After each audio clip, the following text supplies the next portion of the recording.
क्या ये क्या पक रहे हो माधव को? बाबा गेंडू बाबा के भयो बालक बाबा जन्मेर 25 वर्ष भइसक्यो अहिलेसम्म बेही भएको छैन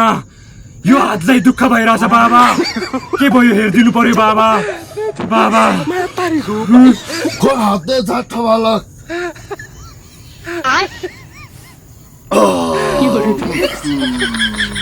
अचम्मको छ बालक यो त के भयो बाबा भनिदिनु पर्यो बाबा छोडी भनिदिनु नि के भयो नो नो बालक म यो हात हेर्न सक्दिन किन र बाबा के छ र मेरो हातमा त्यस्तो किनकि बालक